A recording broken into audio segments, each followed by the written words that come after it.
بسم اللہ الرحمن الرحیم۔ السلام علیکم۔ نبی کریم صلی اللہ علیہ وآلہ وسلم نے فرمایا کہ جنازہ لے کر جلد چلا کرو، کیونکہ اگر وہ نیک ہے تو تم اس کو بھلائی کی طرف نزدیک کر رہے ہو، اور اگر اس کے سوا ہے یعنی نیک نہیں تو ایک شر ہے جسے تم اپنی گردنوں سے اتارتے ہو۔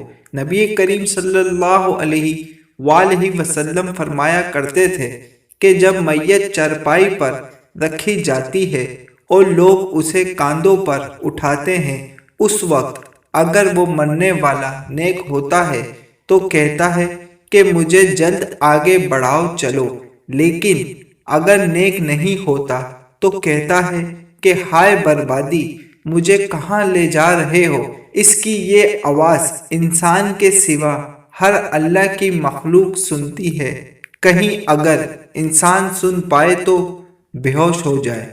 جزاک اللہ۔ حدیث مبارک سمجھ آنے کی صورت میں ایک لائک ضرور کر دے گا، اور جو لوگ حدیث پاک سننے اور سمجھنے کا ذوق اور شوق رکھتے ہیں وہ چینل کو سبسکرائب کر دیں تاکہ مزید ایسی حدیث پاک آپ کو ملتی رہے۔ اللہ حافظ۔